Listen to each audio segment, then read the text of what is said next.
దయచేసి కూడి వచ్చిన మీ అందరూ కూడా మీ యొక్క ఆలోచనలన్నీ కూడా కాసేపు విడిచిపెట్టి అందరూ కూడా చెప్తున్నటువంటి మాటలను, దేవుని యొక్క వాక్యాన్ని శ్రద్ధగా వినాలని చెప్పి నేను ప్రేమపూర్వకంగా మనం చేస్తున్నాను. ఈ యొక్క ఆలయం నిర్మించి 6 సంవత్సరాలు పూర్తి చేసుకొని 7వ సంవత్సరంలోకి మనందరినీ కూడా నడిపించినటువంటి దేవునికి ముందుగా కృతజ్ఞతాస్తుతులు తెలియజేస్తున్నాను. ప్రియమైనటువంటి దేవుని వారలారా, ఇక్కడికి మనందరం ఎందుకు వచ్చాము? దేవునిని ఆరాధించడానికి, దేవునిని మహిమపరచడానికి మనందరం కూడా ఇక్కడికి వచ్చాము. దేవుని యొక్క వాక్యం సెలవిస్తూ ఉంది, మీరు యెహోవా మందిరంలోకి వెళ్ళినప్పుడు మీ ప్రవర్తన జాగ్రత్తగా చూసుకోండి అని చెప్పి దేవుడు హెచ్చరిస్తూ ఉన్నాడు. కూడి వచ్చినటువంటి ప్రతి ఒక్క బిడ్డ కూడా దేవుడు చూస్తున్నాడు, దేవుని యొక్క సన్నిధిలో మేము ఉంటున్నామని తప్పకుండా జ్ఞాపకం చేసుకొని గుర్తు ఉంచుకోవాల్సినటువంటి ముఖ్యమైనటువంటి విషయం ఇది. కనుక ఇక్కడికి వచ్చినటువంటి మనందరం కూడా దేవుని యొక్క వాక్యము కొరకు సంతోషముగా ఆయన యొక్క వాక్యము వినేవారుగా ఉండాలి అని చెప్పి దేవుడు కోరుకుంటూ ఉన్నాడు. నీ జీవితాల్లో, నా జీవితంలో, మన జీవితాల్లో స్వస్థతలు, అద్భుతాలు, ఆశ్చర్య కార్యాలు జరగాలంటే దేవుడు ఊరికే చేస్తానని చెప్పలేదండి. ఏమంటున్నాడు ఆయన? ఆయన వాక్కును వినాలి శ్రద్ధగా. రెండవది, ఆయన నీతిని వెతకాలి. మూడవది, ఆయన ఆజ్ఞలను పాటించాలి. ఇవి చేసినప్పుడు దేవుడు ఏం చేస్తాడు? మనల్ని ఆశీర్వదిస్తాడు, మనం స్వస్థపరుస్తాడు.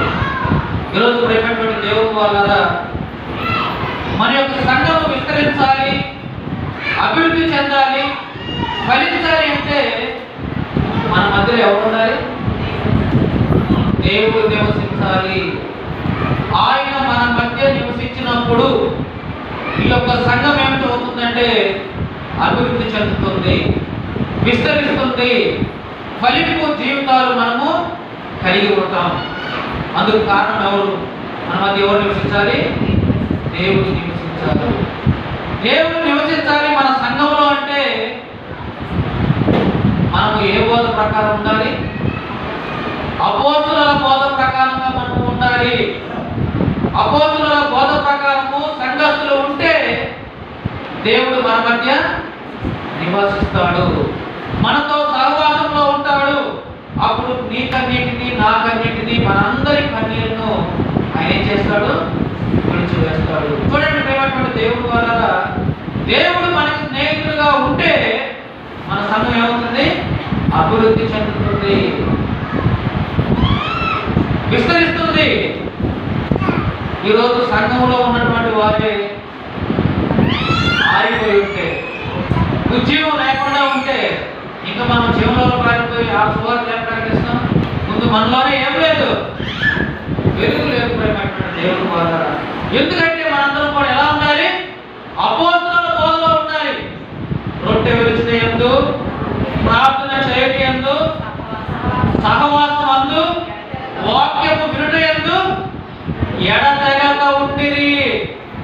ఈ ఎడతెగక ఉండేటువంటి సహవాసము మనలో ఉందా అంటే ఆదివారం మాత్రం వస్తాం పాస్టర్ గారు, మధ్యలో మేము సోమవారం నుంచి శనివారం దాకా మాకు ఇష్టం. మరి ఇక్కడికి వచ్చి మనం ఏం చెప్పుకుంటాం? మేము రొట్టెలు ఇచ్చేటందు, ప్రార్థన చేసేటందు, వాక్యం వినేటందు మేమందరం ఎలా ఉన్నాము? అపోస్తలుల బోధలో ఉన్నామని ఎవరిని మోసం చేసుకుంటున్నామా? ఎవరిని? మనల్ని మనమే మోసం చేసుకుంటున్నాం. చాలాసార్లు మీకు ఒక కథ చెప్పాను. ఏం కథ చెప్పండి? ఏం కథ? పక్షులు పాడుకుంటున్నాడు పాట. వేటగాడు వస్తాడు, గింజలు తగ్గుతాడు, వల వేస్తాడు, మమ్మల్ని పట్టుకోపోతాడు. పాట పాడుకుంటా ఉన్నాయంటే ప్రతిరోజు పాట పాడుకుంటున్నాయంట. ఒకరోజు వచ్చినాయి, వేటగాడు రానే వచ్చాడు, గింజలు చల్లాడు, వల వేసాడు, అన్నీ కూడా వల్ల చిక్కుకున్నాయి. ఆ వలని ఎంత చక్కగా ఆయన భుజం మీద వేసుకొని నడుచుకుంటూ పోతూ ఉన్నాడు. అప్పుడు కూడా ఈ పాట పాడుతున్నాయి. వేటగాడు వస్తాడు, గింజలు కలుగుతాడు, బల వేస్తాడు, మనల్ని ఎత్తుకొని పోతాడని చెప్పి ఎప్పుడు పాడుతున్నాయి? ఎందుకు పాట పాడేదాయి? ఒకరినొకరికి ఇచ్చి హెచ్చరించుకోమని. ఈరోజు ప్రేమైనటువంటి దేవుడు వల్ల మనం కూడా అపోస్తుల బోధలో ఉన్నామా లేమా అంటే వాక్యం పట్ల శ్రద్ధ లేకపోతే లేదు. ప్రార్థన పట్ల ఎడతెగినటువంటి వైఖరి మన జీవితాలు లేకపోతే దేవుని సహాయము రాదు. చూడండి ప్రేమైనటువంటి దేవుడు వాళ్ళు ఎందుకు నేను చెప్తున్నానంటే, ఈరోజు లోకంలో ఉన్నటువంటి పరిస్థితి ఎలా ఉందంటే, క్రైస్తవ సంఘాలలో అపోస్తుల బోధకు బదులు లోకస్తుల బోధ చేసింది. ఏటా బోధ? లోకస్తుల బోధ వచ్చింది ప్రేమైనటువంటి దేవుడు వలన. అందుకనే తెస్సలోనికీయుల పత్రికలో ఒక మాట రాయబడింది. రెండవ మాట చూడండి, ఒకసారి మనం జ్ఞాపకం చేసుకుందాం. తెస్సలోనికీయులు రాసినటువంటి రెండవ పత్రిక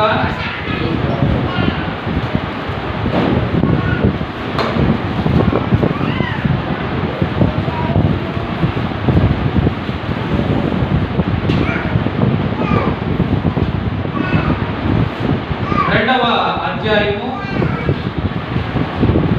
4వ వచనాన్ని మనం చదువుకుందాం. ఏది దేవుడు అనబడును, ఏది పూజింపబడును, దాని అంతటిని ఎదిరించుచు దానికంతటికి పైగా వాడు తన్ను తానే హెచ్చించుకొనుచు తాను దేవుడనని తన్ను కనపరుచుకొనుచు దేవుని ఆలయములో కూర్చుండను కనుక ఏ విధముగానైనను ఎవడును మిమ్మను మోసపరచనీయుడి. అర్థమైందమ్మా? ఏది దేవుడు అనబడునో, ఏది పూజింపబడునో దానికంతటిని ఎదిరిస్తూ వచ్చి వాడు దేవుని ఆలయంలో కూర్చున్నాడంటే ఎవరోడు? దేవుని ఆలయంలో కూర్చున్నాడంటే వాడు ఎవరోడు? అపవాది. దేవుని యొక్క వాక్యము మన హృదయాలలో నివసించాలి. దేవుని యొక్క వాక్యం ప్రకారము సంఘము నడవాలి. దేవుని యొక్క వాక్యము పూజింపబడాలి. అయితే దీన్నంతా ఎదిరిస్తూ వస్తున్నాడంట ఎవరు? అపవాది అయినటువంటి సాతానుడు వచ్చి ఎక్కడ కూర్చున్నాడు? దేవుని ఆలయంలో కూర్చున్నాడు. ఏది దేవుని ఆలయము? మన దేహమే దేవుని ఆలయము. మన దేహములో, మన యొక్క హృదయంలో దేవుని మాటలు ఉన్నాయా లేక అపవాది మాటలు ఉన్నాయా?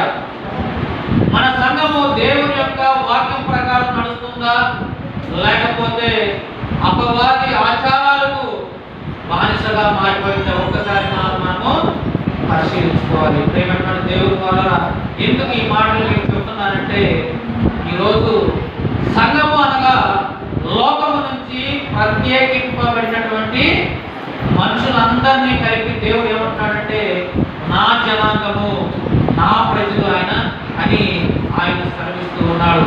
మనల్ని దేవుడు ప్రత్యేకపరుచుకున్నాడు. ఏమా?